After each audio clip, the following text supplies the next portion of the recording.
¿Qué tal, jóvenes? Es un gusto saludarlos. Mi nombre es César del Ángel Rodríguez Torres y les estoy impartiendo la asignatura Habilidades Directivas.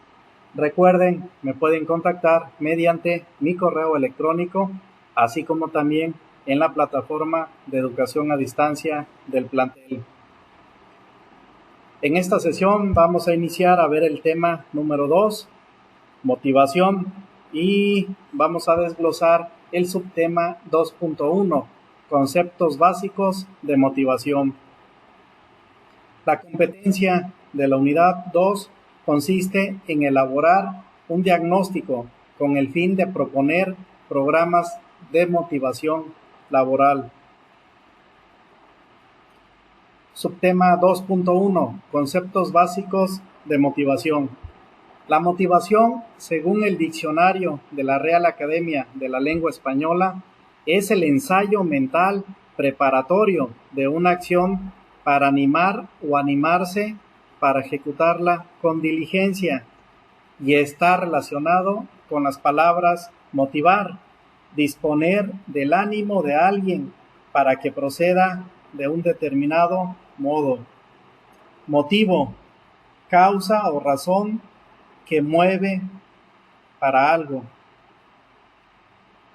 Tiene como alcance hacer que los objetivos que establezca la empresa se lleven a cabo con mayor eficiencia y eficacia. La motivación está constituida por todos los factores capaces de provocar, mantener y dirigir la conducta hacia un objetivo. Hoy en día es un elemento importante en la administración de personal, por lo que se requiere conocerlo y, más que ello, dominarlo. Solo así la empresa estará en condiciones de formar una cultura organizacional sólida y confiable. La motivación también es considerada como el impulso que conduce a una persona a elegir y realizar una acción entre aquellas alternativas que se presentan en una determinada situación. En efecto, la motivación está relacionada con el impulso, porque éste provee eficacia al esfuerzo colectivo orientado a conseguir los objetivos de la empresa, por ejemplo, y empuja al individuo a la búsqueda continua de mejores situaciones a fin de realizarse profesional y personalmente, integrándolo así en la comunidad donde su acción cobra significado. Según Chiavenato, existen tres premisas que explican la naturaleza de la conducta humana. Estas son: el comportamiento es causado, es decir, existe una causa interna o externa que origina el comportamiento humano, producto de la influencia, de la herencia y del medio ambiente. El comportamiento es motivado. Los impulsos, deseos, necesidades o tendencias son los motivos del comportamiento. El comportamiento está orientado hacia objetivos. Existe una finalidad en todo comportamiento humano, dado que hay una causa que lo genera. La conducta siempre está dirigida hacia algún objetivo. Ahora vamos a describir la palabra motivación. Se refiere a las fuerzas que actúan sobre un individuo o en su interior y originan que se comporte de una manera determinada, dirigida hacia las metas, condicionados por la capacidad del esfuerzo de satisfacer alguna necesidad individual. Debido a que los motivos de desarrollar un trabajo por parte de los empleados influyen en la productividad, se constituye en una de las tareas de los gerentes encaminar efectivamente la motivación del empleado hacia el logro de las metas de la organización. Los tres elementos claves que se pueden sacar de esta definición son: el esfuerzo, que es una medida de la intensidad. Una persona motivada se dedica con empeño a su objetivo. se debe considerar la calidad del esfuerzo como la intensidad. El esfuerzo que se dirige hacia las metas de la organización y que es consciente con estas es el que deben buscar los gerentes. Necesidad se refiere a algún estado interno que hace que determinados productos parezcan atrayentes. Una necesidad que no se satisface crea una tensión que estimula un impulso en el individuo, los cuales originan un comportamiento de búsqueda para encontrar metas individuales que de lograrse satisfacerán la necesidad y provocarán que la tensión disminuya. Metas organizacionales, es decir, los objetivos que la organización busca. Tipos de motivación. El valor que le da cada persona a cierto aspecto y cómo le influye es lo que en realidad mide el grado de motivación del individuo. Es decir, no está en función de la cosa per se, sino del cómo lo significa. Por esto, hay cosas que pueden motivar a una persona mientras que a otra no le causen nada. Dentro del mundo organizacional hay dos tipos de motivación que influyen sobre los trabajadores. Estos son la extrínseca y la intrínseca. Motivación extrínseca. Lo que causan este tipo de motivación son aspectos que no se encuentran dentro del individuo, es decir, son externos.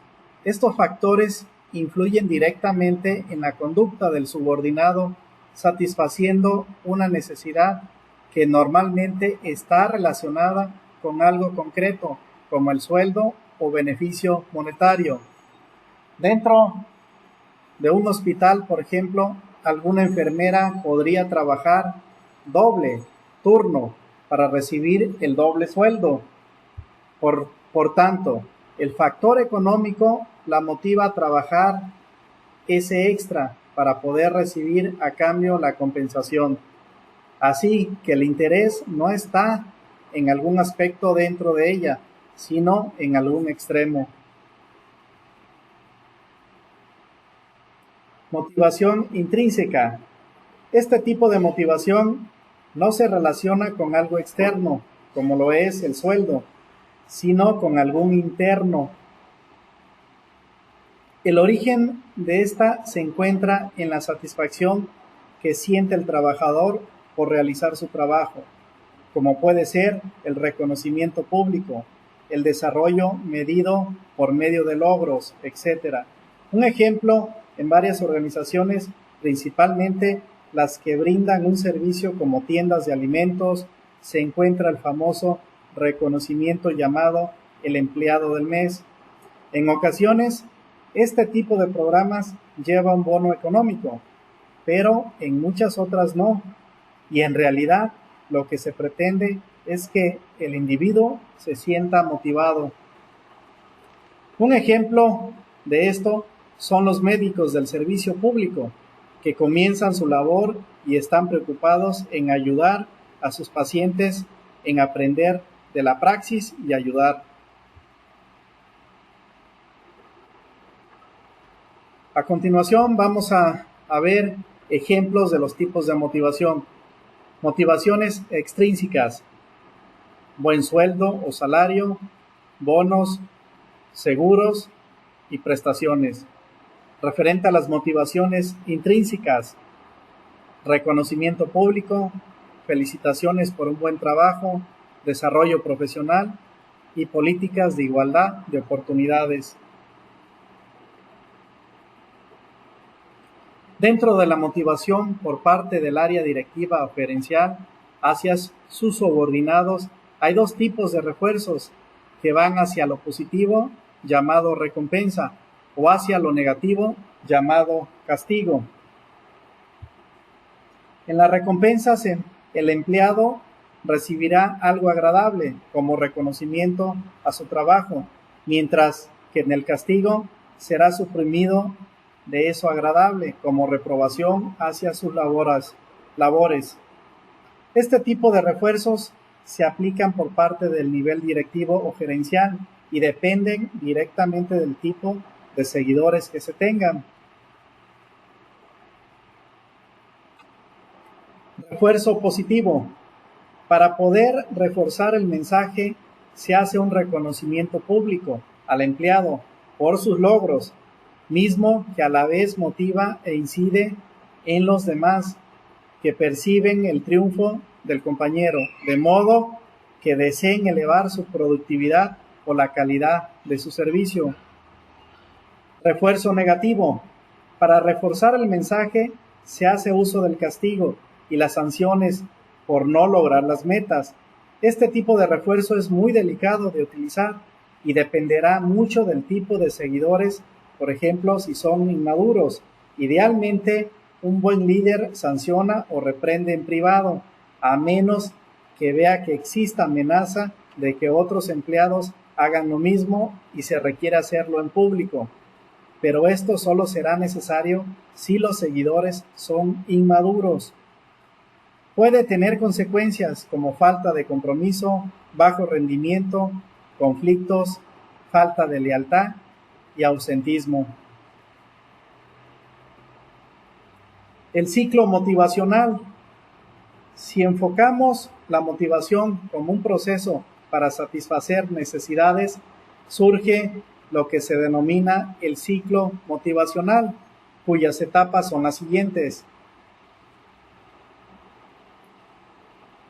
Homeostasis, es decir, en cierto momento el organismo humano permanece en estado de equilibrio. Estímulo, es cuando aparece un estímulo y genera una necesidad. Esta necesidad insatisfecha aún provoca un estado de tensión. Estado de tensión. La tensión produce un impulso que da lugar a un comportamiento o acción. Comportamiento. El comportamiento, al activarse, se dirige a satisfacer dicha necesidad. Alcanza el objetivo satisfactoriamente. Satisfacción. Si se satisface la necesidad, el organismo retorna a su estado de equilibrio hasta que otro estímulo se presente. Toda satisfacción es básicamente una liberación de tensión que permite el retorno al equilibrio homeostático anterior. Sin embargo, cuando una necesidad no es satisfecha dentro de un tiempo razonable, puede llevar a ciertas reacciones como las siguientes. Inciso A. Desorganización del comportamiento, conducta ilógica y sin explicación aparente. Inciso B. Agresividad física, verbal, entre otros. Inciso C. Reacciones emocionales, ansiedad, aflicción, nerviosismo y otras manifestaciones como insomnio, problemas circulatorios y digestivos, etc. Inciso D. Alineación, apatía y desinterés. Lo que se encuentra con más frecuencia en la industria es que cuando las rutas que conducen al objetivo de los trabajadores están bloqueadas, ellos normalmente se rinden. La moral decae, se reúnen con sus amigos para quejarse y en algunos casos toman venganza arrojando la herramienta, en ocasiones deliberadamente, contra la maquinaria u optan por conductas impropias como forma de reaccionar ante la frustración.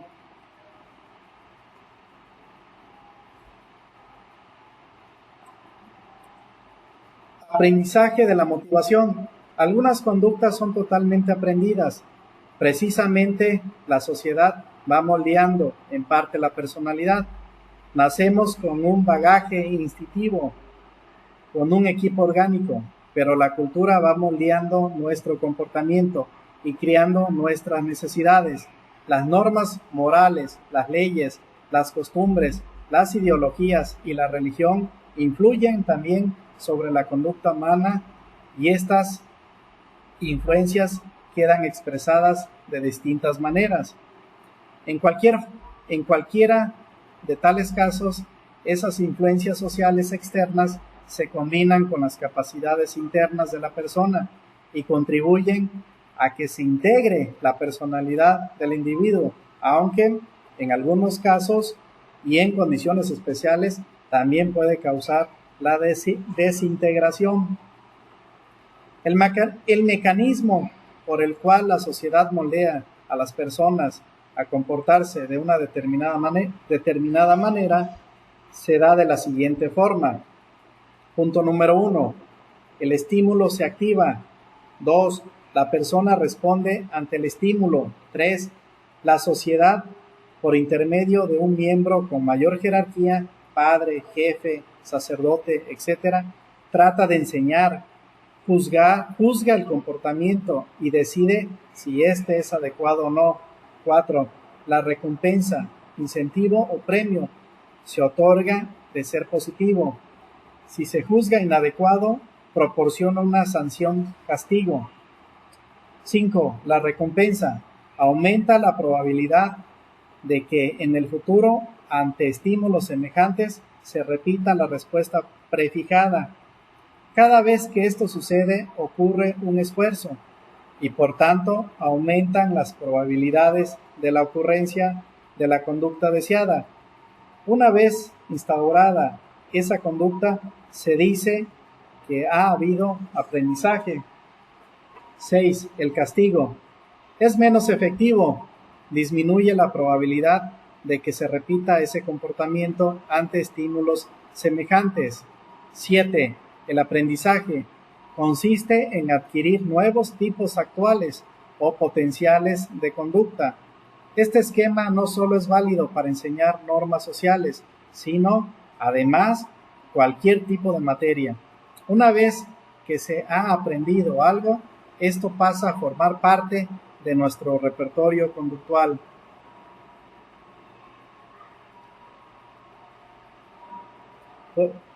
A modo de conclusión, vamos a resumir los siguientes puntos.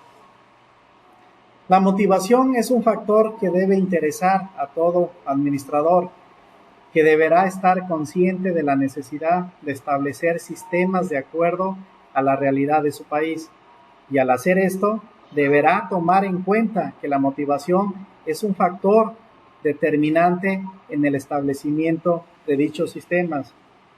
La motivación del personal se constituye en un medio importante para apuntalar el desarrollo personal de los trabajadores y por ende mejorar la productividad en la empresa.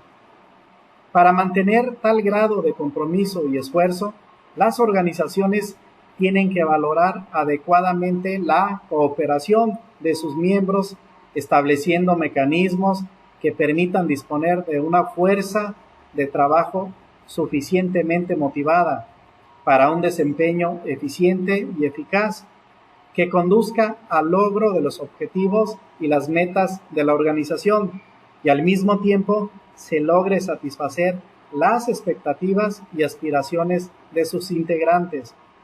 El estudio de la motivación y su influencia en el ámbito laboral no es otra cosa que el intento de averiguar desde el punto de vista de la psicología a qué obedecen todas esas necesidades, deseos y actividades dentro del trabajo, es decir, investiga la explicación de las propias acciones humanas y su entorno laboral. ¿Qué es lo que motiva a alguien a hacer algo? ¿Cuáles son los determinantes que incitan? Cuando se produce un comportamiento extraordinario de algún individuo, siempre nos parece sospechoso. Frecuentemente intentamos explicar el patrón diferente, haciendo referencia a los motivos. Por ejemplo, si alguien triunfa en la bolsa, escucharíamos. A continuación, se muestra la referencia bibliográfica que se utilizó para esta sesión. Para mayor información, consultar dichos libros. Jóvenes, les agradezco su atención y nos vemos en la próxima sesión.